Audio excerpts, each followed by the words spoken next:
ओम शांति। कितने जन्मों का पुण्य और कितना सौभाग्य है हम सबका। बाप दादा के रथ, जिन्हें देखकर सहज ही बाबा की याद स्मृति में आ जाती है। ऐसे आदरणीय गुलजार दादी का क्लास हम सभी अभी करेंगे।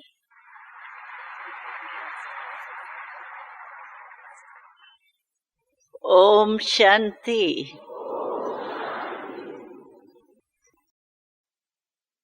शिव बाबा कहते ही है कि ब्राह्मण जीवन में सुनना अर्थात स्वरूप में लाना। क्यों सुनते और सुनाते तो दुनिया में बहुत है, सुनते भी आए हम लोग भी। जब ज्ञान के पहले थे तो अनेक जन्म हम लोगों ने भी शास्त्र वगैरह, भागवत गीता वगैरह सब बहुत सुना, लेकिन स्वरूप में नहीं लाया। और बाबा कहते हैं सुनना अर्थात बनना। जो बाबा ने कहा वैसा ही बाप समान बनना, ये है ब्राह्मण जीवन। तो हम सभी जो भी बैठे हैं वो सभी ब्राह्मण जीवन वाले हैं ना। जीवन है, सिर्फ ब्राह्मण नहीं है, लेकिन ब्राह्मण जीवन है। तो जीवन कोई 2 घंटे 4 घंटे की नहीं होती है। जब तक पैदा हुए और जब तक जिंदा है तब तक जीवन है। तो बाबा हमको कहते हैं कि निरंतर योगी रहो, सहज योगी रहो। तो निरंतर का अर्थ ही है कि सदा रहना। ऐसे नहीं हम समझे भाई 2 घंटा तो हमने योग बहुत अच्छा किया, 2 घंटा बहुत अच्छा योग लगा, ये भी बहुत ही है। लेकिन नहीं, हमारी योगी जीवन है। योग लगाने वाले सिर्फ नहीं है, लेकिन योगी जीवन वाले हैं। तो जीवन तो चलते फिरते भी होती है कि सिर्फ बैठ करके ही जीवन होती है। चलते फिरते काम काज करते भी तो जीवन होती है ना। तो हम योग लगाने वाले योगी सिर्फ 4 घंटा 6 घंटा लगाया वो नहीं है। हम जीवन योगी जीवन वाले। तो योगी जीवन में कितना मजा है। और योग है भी क्या, बहुत सहज है। ऐसा कोई भी यहाँ, चाहे बहन हो चाहे भाई हो, ऐसा कोई भी नहीं होगा जिसको किसी न किसी को याद करने का अभ्यास न हो। है कोई ऐसा जिसको याद करने का पता ही नहीं है याद कैसे किया जाता है?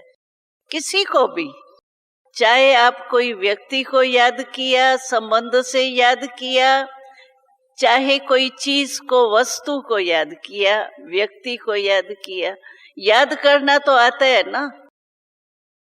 कोई है जिसको याद करना नहीं आता हो? है कोई? हाथ उठाओ, वो उसको सिखाएंगे ना याद करना। कोई नहीं है। क्योंकि जब पैदा होते हैं तो छोटा बच्चा भी माँ को याद करने जानता है। तो बाबा ने भी हमको और कोई काम नहीं दिया है। बाबा ने बहुत सहज अर्थ बताया है। योग का अर्थ ही है याद। तो याद करना तो हमको आता ही है, सिर्फ उसको चेंज करना है बस। जो चीज आती है उसको सिर्फ परिवर्तन करना, वो तो सहज है ना। भाई आता ही नहीं है हमको याद करना, फिर करें कैसे करें, क्या करें? लेकिन ये तो सबकी आदत है। याद कोई ना कोई, सारे दिन में आप देखो हमारे मन में, दिल में कोई न कोई याद आती ही है। वो चाहे व्यर्थ हो चाहे समर्थ हो, लेकिन याद तो आती है ना। जब याद करना हमको आता है तो बाबा ने भी यही तो बात बताई है। और निरंतर क्यों नहीं हो सकता है?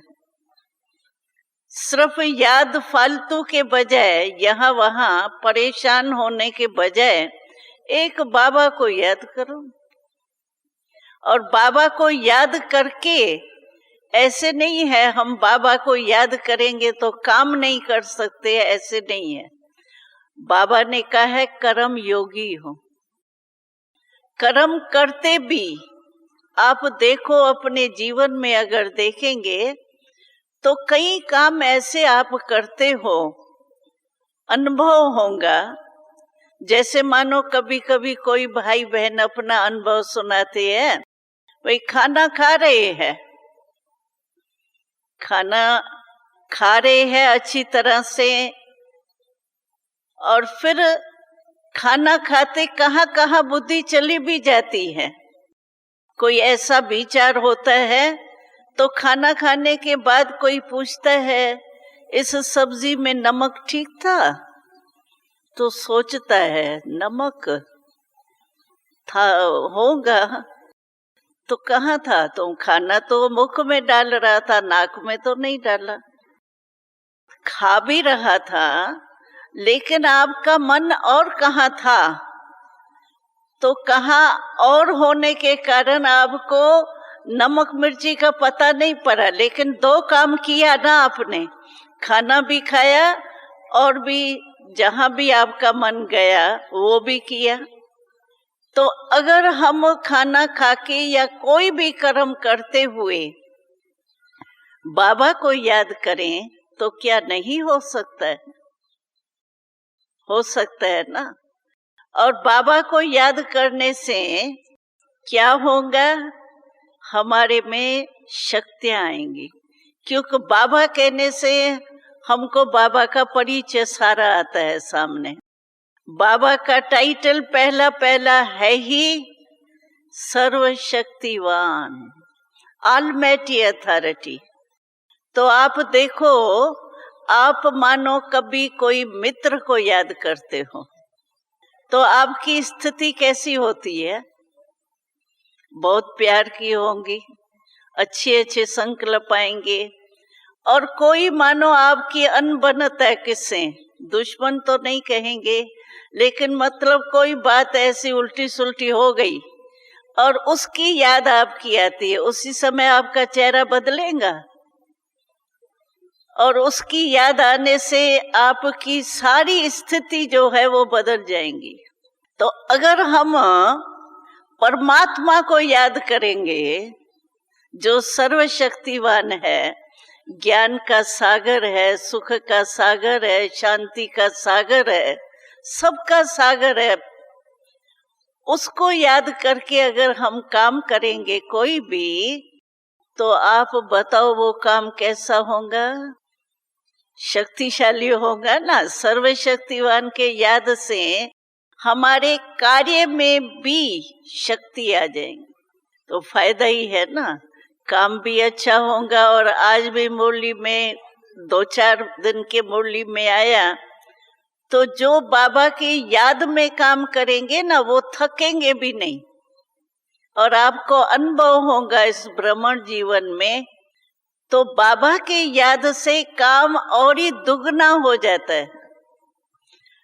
ऐसे कहे दुगना क्या, 10 गुना भी हो जाता है। अच्छा भी हो जाता है और ज्यादा भी होता है, क्योंकि खुशी होती है। बाबा को याद करने से जो शक्तियां मिलती है उसमें खुशी भी होती है, प्रेम होता है, खुशी होती है, शांति होती है। तो मनुष्य को जीवन में चाहिए क्या? हम फॉरेन में चक्कर लगाने के लिए गए थे, तो वहां एक मजदूर जो रवाजी काम करने वाले, उनसे मैंने पूछा आपके जीवन का लक्ष्य क्या है? इतना हार्ड वर्कर था। तो इतना हार्ड वर्क आप कर रहे हो, लेकिन आपके जीवन का लक्ष्य क्या है? तो कहा यही जीवन का लक्ष्य है, हम खुश रहें, सुखी रहें, हमारा परिवार जो है वो भी सुखी रहे, यही लक्ष्य है। ठीक है।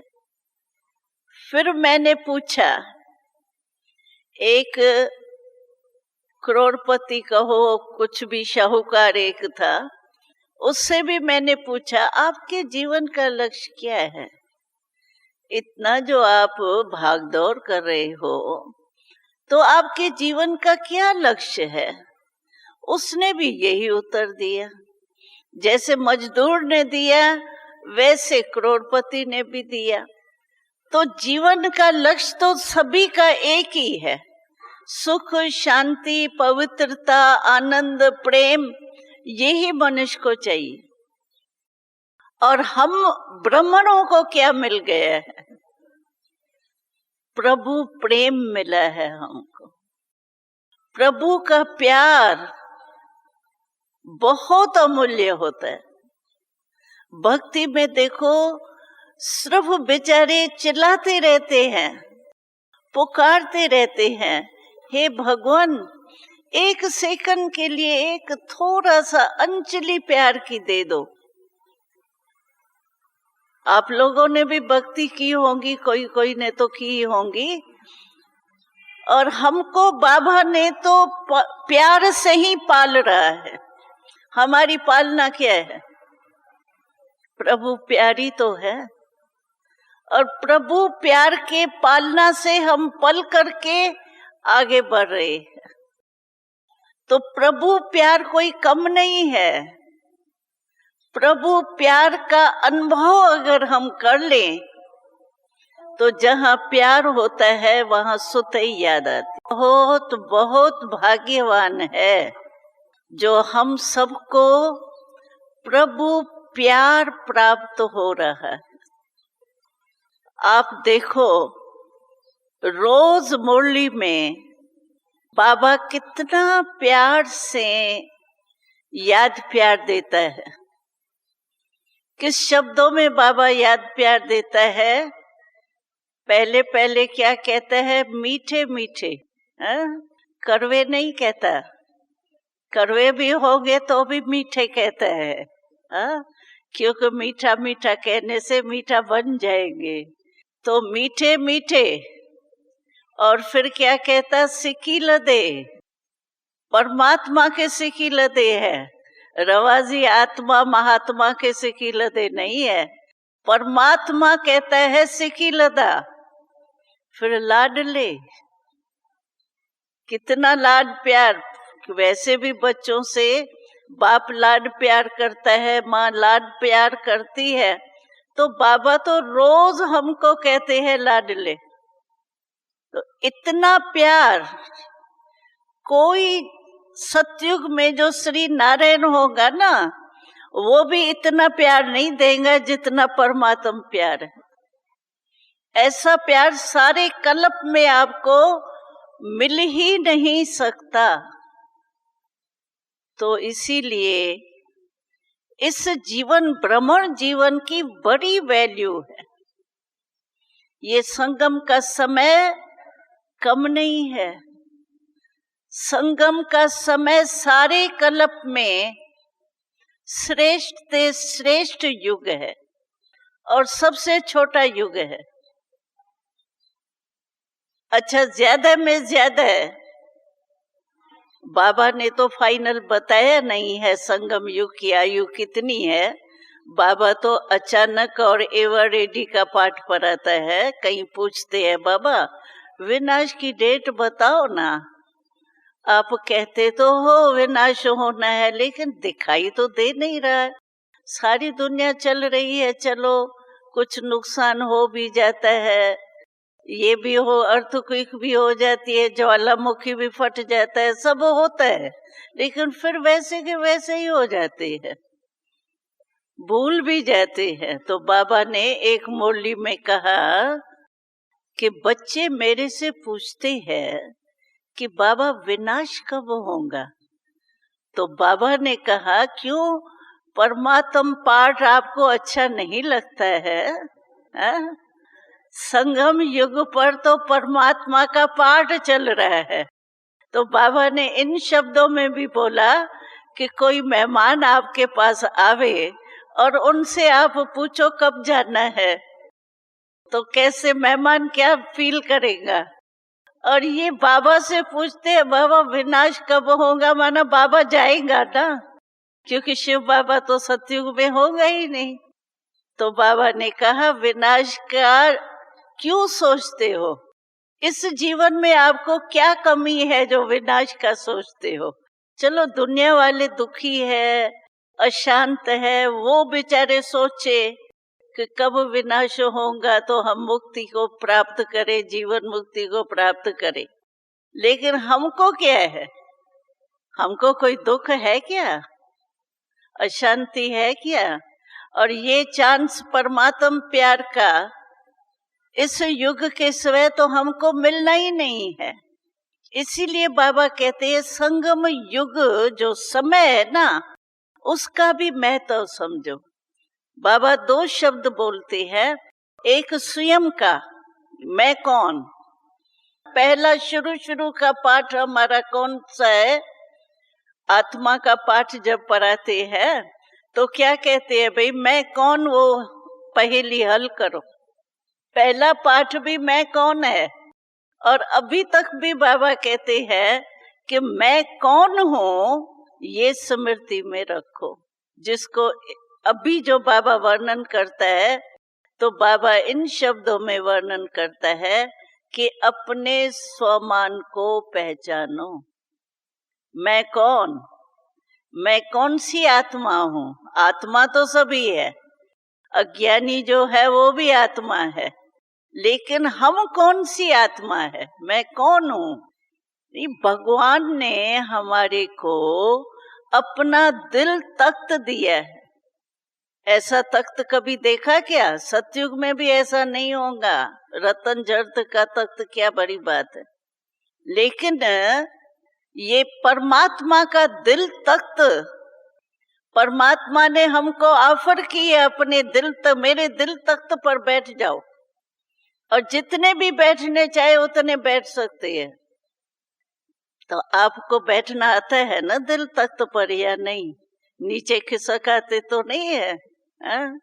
बाबा ने एक मुरली चलाई थी, तो परमात्मा के दिल तख्त पर ही बैठो। जो लाडले बच्चे होते हैं उनको माँ बाप हमेश कहती है हमारे गोदी में बैठे, झूले में बैठे, मिट्टी में नहीं जाए। तो बाबा ने कहा तुम्हारे लिए ये देह जो है ना, देह भान में आना, ये मट्टी है। वैसे भी कहते हैं ना लोग, तो भाई क्या है, ये तो मट्टी मट्टी में मिल जाएंगी। तो आप देह भान में आते हो, माना तख्त को छोड़ करके मट्टी में पांव रखते हो, बुद्धि रूपी पांव। ये पांव तो रखना ही पड़ेगा क्योंकि इस दुनिया में रहते हैं। लेकिन बाबा ने कहा मन और बुद्धि रूपी पांव आप अगर देह भान में आते हो तो ये मिट्टी में पांव रखते। कहाँ तख्त कहाँ मिट्टी? मिट्टी तो गंदा करेंगी ना। और होता भी है, जब देह भान में आते हैं तो कितनी गंदगी आ जाती है, विकारों की विस्तार हो जाता है। सबसे ज्यादा हम हमेशा हर क्लास में पूछते हैं, तो चलो लोभ का अनुभव नहीं हो, लोभ मोह इनका अनुभव नहीं भी हो, लेकिन कोई भी एक आत्मा नहीं होंगी जिसको क्रोध का अनुभव नहीं हुआ हो। है कोई जिसको क्रोध मनसा में भी कभी नहीं अनुभव हुआ हो, वाचा में भी नहीं, कर्मणा में भी नहीं? किसको क्रोध का अनुभव नहीं हुआ हो अभी तक के जीवन में? वो है कोई? है? हाथ उठाओ, प्राइज देंगे उसको। है कोई? क्रोध का अनुभव तो सभी को होता है। तो जहाँ क्रोध होता है, क्रोध होता क्यों है? अवमान से ही तो क्रोध होता है। तो क्रोध के साथ अवमान भी हो गया, और मोह भी होता है, लगाव होता है किसी चीज से, वो प्राप्ति नहीं हो तो क्रोध आता है। तो सब विकारों का कनेक्शन है। इसीलिए बाबा कहते हैं, जब तुमको मैं तख्त दे रहा हूं तो मेरे मीठे बच्चे, लाडले बच्चे मिट्टी में क्यों आते? वो भी एक गीत भी है ना, बाहर का भी एक गीत है ना, मट्टी से बार बार क्यों खेलते हो? देह भान में आना, ये मट्टी से खेलना है। और मट्टी से तंग भी हो गए हैं। 63 जन्म क्या किया? 63 जन्म मट्टी से ही तो खेले, और दुखी भी हुए, अशांत भी हुए, सारे बाबा का खजाना खत्म कर दिया। अनुभव है ना सभी को। और फिर अभी संगम पर भी अगर हम मट्टी से ही खेले, देह भान में आ जाएं, क्योंकि हम लोग जब क्लासेस कराते हैं तो उसमें स्पष्ट करते हैं कि एक है देह भान, दूसरा है देह का अभिमान, और तीसरा है देह का अहंकार। 3 प्रकार का है। देह भान तो कॉमन है। समझो मैं आत्मा भूल करके मैं फलाना हूँ, फलाना मेरा ऑक्यूपेशन है, फलाना ये है, देह के संबंध से भान आता है। अभी देखो, आपका नाम समझो जो भी होगा, किसका नाम है कोई भी, मैं दूसरे, आपका नाम तो दूसरे का भी तो ऐसा ही होगा ना। मैं मानो उसको बुला रही हूँ, भाई आप आओ, तो आपका भी ऐसे ऐसे करेंगे, आप मेरे को बुला रहे हैं, होता है ना ऐसे। नाम आपका भी है, दूसरे का भी है, लेकिन मैं दूसरे को कहती हूँ, भाई त्रिलोकीनाथ आओ। आपका भी त्रिलोकीनाथ नाम होगा तो आप ऐसे ऐसे करेंगे, मुझे कोई बुला रहा है। कितना नाम याद रहता है, देह का भान याद रहता है ना। योग में भी बैठते हैं, कई भाई बहन ऐसे कहते हैं बहन जी योग में तो बैठे, लेकिन फिर भी बीच बीच में देह भान में आ जाते हैं, आत्मा के बजाय शरीर समझ के बैठ जाते हैं। तो देह भान कितना पक्का हो गया है। इसीलिए बाबा कहते हैं कि ये देह भान के मट्टी जो है ना, इसमें मन बुद्धि रूपी पाँव नहीं रखो। इससे क्या परिणाम है वो हम जान गए हैं। सभी अनुभव है, अच्छी तरह से अनुभव होगा, हमारे से भी ज्यादा अनुभव होगा, क्योंकि आप बड़ी आयु में है, प्रवृत्ति में रहते हैं, संसार में रहते हैं। हम तो बचपन से ही बाबा के संसार में आ गए। फिर भी और कितना सहज है बाबा का, जिससे प्राप्ति होती है उसको कभी भूल नहीं सकते। रास्ते चलते हम कोई ठोकर खाएं और हमको कोई आकर के अनजान भी उठा ले, तो हमारे मुख से क्या निकलता है? हे भाई, हे बहन, आपको तो मैं जीवन भर नहीं भूले। और बार बार वो समय प्रति समय हमको याद आता रहेगा। और बाबा ने तो हमको क्या से क्या बना दिया है, बिल्कुल जैसे एकदम अंधियारे से रोशनी में ले आए। और अंधियारे से रोशनी, जीवन में रोशनी ऐसी लाई है, उसका साधन क्या है? यहाँ भी अंधेरा है, अगर रोशनी मानो हमको चाहिए ज्यादा, तो स्विच ऑन करने की तो बात है ना। पहले जमाना तो गया, वो तेल डालो, वो बत्ती जलाओ, वो करो। आजकल तो स्विच ऑन और ऑफ की बात है। ऐसे ही बाबा ने हमको 1 सेकंड की स्मृति का स्विच कहते हैं ऑन करो बस। स्मृति का स्विच कौन सा है? मैं कौन? मैं आत्मा हूं बस। ये स्मृति रखना, मैंने वर्णन किया ना, उसमें भी टाइम लगा, मैं आत्मा हूं, लेकिन सोचने में इतना भी टाइम नहीं लगता। जैसे स्विच ऑन करना होता है, ऐसे स्मृति का स्विच बाबा ने दे दिया है, उसको सिर्फ ऑन माना, स्मृति में रहना। तो ये क्या मुश्किल है।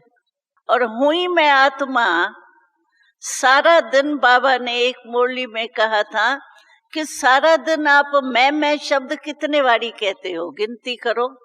सारे दिन में कितना बारी मैं शब्द बोलते हैं हम। लेकिन मैं कौन? मैं शरीर हूं कि शरीर मेरा है? कभी भी गलती से हम नहीं कहते हैं आज मैं सिर में दर्द हूं। कभी गलती से कहते हैं क्या? आज मेरे सिर में दर्द है, आज मेरी तबीयत खराब है, मैं तबीयत खराब हूं, ये तो नहीं कहते हैं ना। तो मैं कौन? तो बाबा ने कहा था अगर सहज पुरुषार्थ करना है तो जितने बारी भी आप मैं शब्द बोलते हो ना, तो मैं शब्द बोलते ही याद करो मैं आत्मा हूं। मेरा ओरिजिनल स्वरूप जो है वो आत्मा है, ये शरीर तो मेरा है। तो मेरे को मैं के बजाय मेरे को मैं मान लिया है। अगर किसी से भी, हमको याद है हम बनारस में गए थे। बनारस में क्या है, वहां के बनारस के पंडित बहुत वो मशहूर है। तो हम लोगों ने पंडितों के स्नेह मिलन किया था। तो स्नेह मिलन में जब सभी बैठ गए तो हम लोगों ने उनको कहा आप अपना परिचय दो। अरे एक एक पंडित ने जो अपना परिचय दिया ना, पूरी कविता आप तैयार कर सकते हो। इतना बड़ा परिचय दिया। जब इतना बड़ा परिचय देके उठे तो हम लोगों ने उनसे सवाल पूछा कि ये मैं का परिचय है या मेरे का परिचय है? सब चुप हो गए, क्योंकि शरीर तो मेरा है, मैं तो है ही नहीं। लेकिन इतना मेरे का परिचय, बॉडी कॉन्शियसनेस इतना पक्का हो गया है, कितना लंबा परिचय देते हैं। और सारा दिन स्मृति में भी वही बॉडी कॉन्शियस का नशा रहता है। मैं फलाना हूँ, डायरेक्टर हूँ, मैं बिजनेसमैन हूँ, मैं फलाना हूँ, मेरा परिवार ये है, लखापति हूँ, करोड़पति हूँ, जो भी है। लेकिन नशा कितना रहता है उल्टा। देह अभिमान आ जाता है। देह अहंकार है बहुत कड़ा रूप। अहंकार में आकर के फिर ईर्ष्या करेगा, असद करेगा, सब करेगा। लेकिन देह भान को भी छोड़ के हमको देही आत्मा, देही माना आत्मा, आत्मा के भान में रहना। और यही बाबा ने पहला पाठ हमको पढ़ाया। अंत में भी अगर इसी स्मृति में जाएंगे, मैं कौन का पाठ पक्का कर लो। सारा दिन अपने से पूछो मैं कौन सी आत्मा हूं। बाबा मुरली में इतने टाइटल बताते हैं। हमने क्लास में सभी को कहा कि सारी मुरलियां जितनी भी सुनी है ना आपने, तो स्वमान माना टाइटल जो बाबा देते हैं, तो लिस्ट निकालो। जब से मुरली सुनी है तब से बाबा हर मुरली में कोई न कोई टाइटल यानी हमको स्वमान की स्मृति दिलाता है। अगर उसकी लिस्ट निकालो, बड़ी लंबी है। दुनिया वालों को टाइटल मिलता है, वो कौन देता है? मनुष्यात्मा को देती है। लेकिन हमारे को टाइटल देने वाला कौन? परमात्मा।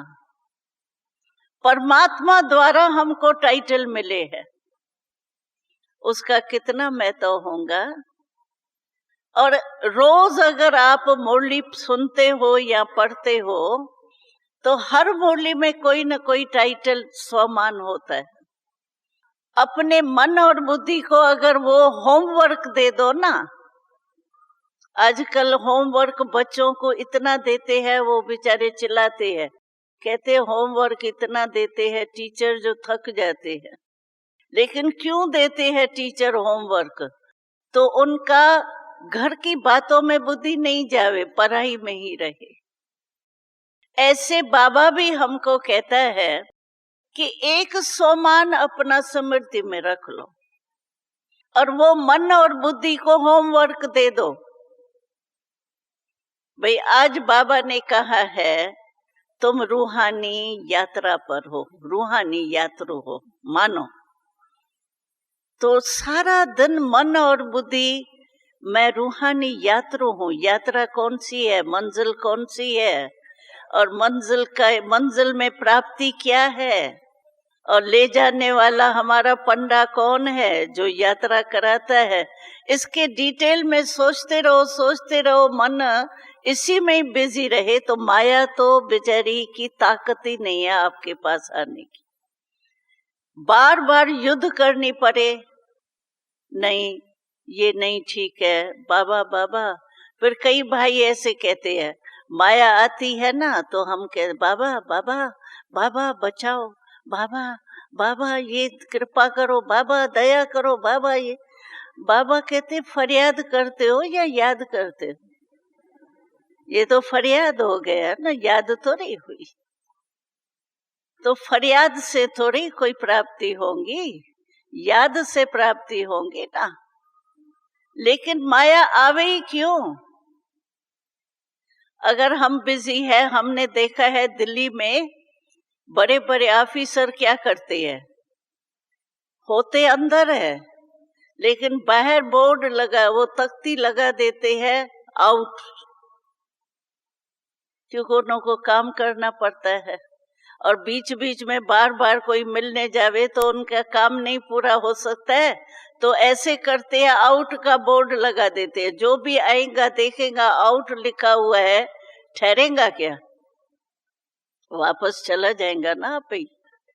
तो माया भी मन और बुद्धि को अगर आप ये होमवर्क दे दो ना, बिजी रखो, तो आपका मन बुद्धि बिजी होने के कारण माया आएंगी भी, देखेंगी ये इतना बिजी है, आप ही चली जाएंगी, आपको युद्ध करने की जरूरत ही नहीं पड़ेगी। और बार बार युद्ध ही करते रहेंगे क्या? चंद्रवंशी है या सूर्यवंशी बनना है? क्षत्रिय माना चंद्रवंशी, तो अंत तक हम युद्ध ही करते रहेंगे और अंत मते फिर जाएंगे भी त्रेता युग में। सतयुग तो खत्म हो जाएगा आपके पहले। तो क्या हुआ? राज भाग लिया, लेकिन आधा समय तो बीत गया। त्रेता में आएंगे, चंद्रवंश में आएंगे, 14 कला में आएंगे, 16 कला तो पूरा हो जाएंगे। तो क्या पूरा वर्षा लिया आपने? वर्षा तो पूरा लेना चाहिए ना। तो बाबा कहते हैं बार बार युद्ध नहीं करो, चलो शुरू में युद्ध करनी पड़ती है। कई भाई ये कहते हैं अज्ञान काल में तो माया से युद्ध करने की बात ही नहीं थी, ज्ञान में आने के बाद और युद्ध हुई है, माया का परिचय हो गया है, पहले तो माया का पता ही नहीं था। अरे आपने ज्ञानी बने हो तब भी माया को चैलेंज की है, तो हम माया जीत बनेंगे। किए चैलेंज, माया जीत बनेंगे ना। तो माया को चैलेंज की है तो दुश्मन ऐसे ही बैठ जाएगा, कहेगा हाँ बहुत अच्छे हो तुम ही जीतो, मैं नहीं जीत, कुछ नहीं करता हूँ। ऐसा कोई दुश्मन होता है क्या? तो हमने चैलेंज की है माया को, तो मैं माया जीत बनूंगी, बनेगा। तो माया जरूर सामना करेंगी ना। अज्ञान काल में तो थे ही माया के, अपनों से थोड़ी लड़ेंगी। हमने अभी चैलेंज किए, हम माया जीत बनने वाले हैं, तो माया को चैलेंज किए इसलिए माया आती। माया का काम, बाबा कहते हैं माया का काम है आना, वो अपना काम नहीं छोड़ती है। और हमारा काम क्या है? माया के ऊपर जीत प्राप्त करना। तो माया अपना काम नहीं भूलती है, और हम ब्रह्मन आत्माएं, मास्टर सर्वशक्तिवान, हमारा जो काम है जीत प्राप्त करना, वो हम क्यों भूल जाते हैं? इससे तो माया होशियार हो गई हमारे से। हमको अपना काम याद करना चाहिए ना। माया तो आएंगी, जब चैलेंज किए तो आएंगी, क्यों नहीं आएंगी, लेकिन हमें माया जीत बनना है। और माया जीत बनने का बहुत एक अक्षर आप याद करना। क्या होता है? माया से हार तब होती है जब हम कमजोर हो जाते। कई बातों में पुरुषार्थ करते करते दिल शिकस्त हो जाते हैं, कमजोर हो जाते हैं ना, तो माया को चांस मिलता है आने का। कमजोर के ऊपर ही तो वार करेंगी ना। लेकिन माया जीत बनने का साधन एक शब्द है, हम कितने भी कमजोर है, अच्छा, लेकिन हमारे कंबाइंड कौन है? हम अकेले हैं। हमारे साथ शिव बाबा जो सर्वशक्तिवान है, वो कंबाइंड है हमारे साथ कि नहीं है? साथ वाला अलग हो सकता है, कंबाइंड कभी अलग नहीं होता है। तो सर्वशक्तिवान मेरे कंबाइंड है, तो संग का रंग आपको नहीं लगेगा। सर्वशक्तिवान कंबाइंड रूप में है, तो आप अकेले थोड़ी हो जो कमजोर सोचते हो। कभी अपने को कमजोर नहीं सोचो। शिव बाबा कंबाइंड रूप है। ये कंबाइंड रूप जो है शब्द, वो पक्का याद रखो। मैं अकेला नहीं हूं। कई बार कई भाई जो है वो कहते हैं, कभी कभी पता नहीं क्या ऐसा अकेलापन लगता है। कहाँ सागर के किनारे चले जाएं, कहाँ बगीचे में चले जाएं, अकेला अकेला, कोई गलती भी नहीं की, फिर भी अकेला अकेला, वैराग जैसे, खुशी नहीं। अरे अकेले हो ही नहीं, आप कंबाइंड हो। बाबा आपसे अलग हो ही नहीं सकता है। तो ये सारी अवस्थाएं तब आती है जब हम कंबाइंड शब्द के अनुभव को भूल जाए। बाबा कंबाइंड है, हमको क्या परवाह है? अरे सर्वशक्तिवान रवाजी नारी जाति रात्रि को अंधेरे में जाने में डरेंगी। अगर कोई अच्छा बहादुर उसके साथ होता है, कितना नशे से चलती है, मैं अकेली थोड़ी हूं, मेरे साथ बहादुर है। और हमारे साथ तो सर्वशक्तिवान है, कोई शक्तिवान थोड़ी है, महात्मा थोड़ी है, धर्मात्मा थोड़ी है, परमात्मा है। तो कितना नशा होना चाहिए, कितनी रूहानी मस्ती होनी चाहिए। और युद्ध क्यों करें? माया का काम आना है, हमारा जीत प्राप्त करना है, बस विजय। विजय, बाबा ने कहा, विजय तुम्हारा जन्म सिद्ध अधिकार है। वो अधिकार, बर्थ राइट कोई हमारा ले नहीं सकता है। विजय हमारे गले की माला है, विजय हमारा बर्थ राइट है। तो क्यों नहीं हम विजयी बनेंगे? हम नहीं बनेंगे तो कौन बनेगा? और बाबा ने कहा ना, आपको नई बात क्यों लगती है, ये माया आ गई। फिर कई भाई ऐसे कहते हैं, बहन जी आपको क्या पता, आप तो आश्रम में रहती हो ना, हम बाहर रहते हैं ना, तो वायुमंडल ऐसा होता है। अरे वायुमंडल को हम तो आपके सुन सुन के, आप तो एक को अनुभव होता है, हमें तो 1000 सुनाने वाले, हमको कितना अनुभव होगा?